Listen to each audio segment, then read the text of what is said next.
जय श्री कृष्णा। राधे राधे। दोस्तों, जिसने गीता जी को नहीं जाना उसका जीवन व्यर्थ है। तो आपके व्यस्त जीवन में आपके पास गीता जी के अध्ययन का समय ही कहाँ है। आपकी इस समस्या के समाधान के लिए प्रातःकाल क्रमानुसार गीता जी के एक श्लोक का वीडियो लाया जाता है। केवल 5 से 8 मिनट प्रतिदिन हमारा वीडियो देखकर आप संपूर्ण गीता जी का अध्ययन कर सकते हैं। हमारे चैनल श्री कृष्णा सरमन को सब्सक्राइब करें। दोस्तों, कीजिए अपने दिन की शुरुआत भगवद गीता जी के एक श्लोक के साथ। मित्रों, आज हम गीता जी के द्वितीय अध्याय सांख्य योग, जिसको गीता का सार भी कहा जाता है, के 59वें श्लोक का शुद्ध उच्चारण करेंगे और उसके अर्थ को समझने का प्रयास करेंगे। 59वां श्लोक इस प्रकार से है। विषया विनिवर्तन्ते निराहारस्य देहिनः रसवर्जं रसोऽप्यस्य परं दृष्ट्वा निवर्तते। अर्थात देहधारी जीव इंद्रिय भोग से भले ही निवृत्त हो जाए, पर उसमें इंद्रिय भोगों की इच्छा बनी रहती है। लेकिन उत्तम रस के अनुभव होने से ऐसे कार्यों को बंद करने पर वो भक्ति में स्थिर हो जाता है। दोस्तों, संभव है कि हम दुनिया के विषयों में रुचि न लें। इससे हम दुनिया से दूर तो हो जाएंगे, लेकिन दुनिया के प्रति उसकी आसक्ति नहीं जाती। कहने का मतलब है कि मन की इच्छा को कम करना है, आसक्ति खत्म करनी है। अगर ऐसा करना है तो ही बुद्धि स्थिर होगी। भगवान श्री कृष्ण कह रहे हैं कि मान लीजिए आप दुनिया की वस्तुओं को ना भी बोल देते हैं, तो क्या आपका मन उन्हीं में लगा हुआ है? आसक्ति, इच्छा खत्म करनी है, तभी तो मोह खत्म होगा। मन के लगाव को ही मोह कहते हैं। दोस्तों, जब तक कोई आध्यात्म को प्राप्त न हो, तब तक इंद्रिय भोग से विरत होना असंभव है। विधि विधानों द्वारा इंद्रिय भोग को संयमित करने की विधि वैसी ही है जैसे किसी रोगी के किसी भोज्य पदार्थ खाने पर प्रतिबंध लगाना। किंतु इससे रोगी की ना तो भोजन के प्रति रुचि समाप्त होती है और ना वो ऐसा प्रतिबंध लगाया जाना चाहता है।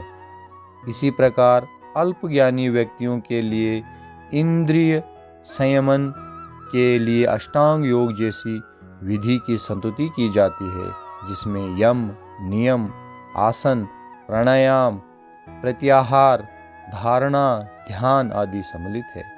किंतु जिसने कृष्ण भावनामृत के पथ पर प्रगति के कर्म में परमेश्वर श्री कृष्ण के सौंदर्य का रसावादन कर लिया है, उसे जड़ भौतिक वस्तुओं में कोई रुचि नहीं रह जाती। अतः आध्यात्मिक जीवन में ये सारे प्रतिबंध अल्पज्ञानी नवदीक्षितों के लिए है। ऐसे प्रतिबंध तभी तक ठीक हैं जब तक कृष्ण भावनामृत में रुचि जागृत नहीं हो जाती, और जब वास्तव में रुचि जग जाती है तो मनुष्य में स्वतः ऐसी वस्तुओं के प्रति अरुचि उत्पन्न हो जाती है। दोस्तों, यहाँ पर निराहारस्य मतलब यहाँ पर आहार का मतलब केवल खाना नहीं है। पांचों इंद्रियों का अपना अपना आहार है। आँखों का आहार देखना है, उससे आँखें तृप्त होती हैं। स्पर्श करना त्वचा का आहार है, जिससे त्वचा संतुष्ट हो जाती है। सुनना कानों का आहार है। तो निराहार का मतलब यहाँ पर यह है कि ये जो विषय हैं, ये जो इंद्रियों के विषय हैं, इंद्रियों को विषय से हटाने वाला। हम उपवास करते हैं, दिन भर उपवास करते हैं, लेकिन रात को सपने में भोजन दिखाई दे रहा है। इसका मतलब विषयों से अपने आप को हटाने का प्रयास किया, लेकिन रसना बची रही। वो रसना कहीं न कहीं मन में बची रही तो उसने भोजन की याद दिलाई। जितना हम विषयों को दमन करने की कोशिश करेंगे, उतना वो उफन कर सामने आएंगी। ये तो पक्की बात है। वैसे ही जैसे आप पेड़ के पत्ते काट दो, लेकिन अगर उसको सिंचाई करते रहोगे तो वो दोबारा खिल जाता है, क्योंकि मूलियों में उसके रस जा रहा है। जब तक वो रस वहाँ रुकता नहीं, तब तक ये संभव नहीं होगा कि पेड़ पत्ते देना बंद कर दे। इन रसों से निवृत्त केवल परमात्मा से जुड़ने के बाद ही होगा। परमात्मा तत्व का केवल यही मतलब नहीं है कि हम दिन भर भजन कीर्तन ही करते रहेंगे। हम जो भी कार्य करेंगे केवल अंदर से करें, मन से करें। हमारे काम का कोई विषय हो, कोई पर्पस हो जीने का। दोस्तों, प्रत्याहार या उपरति की क्षमता के बिना कभी कोई व्यक्ति किसी रोग के कारण या क्षणिक दुख के आवेग में अथवा व्रत आदि कारणों से विषय उपभोग को छोड़ देता है। उस समय ऐसा प्रतीत होता है कि विषयों से वैराग्य अथवा द्वेष हो गया है, किंतु उनके प्रति मन में स्थित राग केवल कुछ समय के लिए अव्यक्त अवस्था में रहता है। अर्जुन जी के मन में शंका उत्पन्न होती है कि संभवतः योगी की इंद्रियां संयम भी क्षणिक अनित्य ही हो, जो अनुकूल या प्रलोभन पूर्ण परिस्थितियों में टूट जाता हो। उसकी इस शंका का निवारण यहाँ किया गया है, इस श्लोक में किया गया है। यदि आप दुकानदारों से ग्राहकों तक सामान के विषय की गति का अवलोकन करें तो इस सिद्धांत को स्पष्ट रूप में समझ सकते हैं। उपभोग की ये वस्तुएं केवल उन्हीं लोगों के घर पहुंचती हैं जो इनकी तीव्र इच्छा किए हुए उन वस्तुओं को पाने के लिए प्रयत्न कर रहे होते हैं। जैसे शराब का भंडार तब खाली हो जाता है जब बोतलें चलकर मद्यपों की अलमारियों को भर देती हैं। लोहार के बनाए हुए हल केवल किसान के घर जाते हैं और न कि किसी कलाकार, कवि या किसी डॉक्टर या वकील के घर में। इसी प्रकार उन विषयों के इच्छुक लोगों के पास ही वे विषय पहुंचते हैं। भोगों के त्यागी व्यक्ति से भोग की वस्तुएं दूर ही रहती हैं। निराहार रहने से विषय तो दूर हो जाएंगे, परंतु उनके प्रति मन में जो रस, जो स्वाद या जो राग, अटैचमेंट निवृत्त नहीं होता। भगवान यहाँ आश्वासन देते हैं कि परम आत्म तत्व की होने पर ये राग भी समाप्त हो जाता है, या भुने हुए बीजों के समान मनुष्य के मन में विषय प्रभावहीन हो जाता है।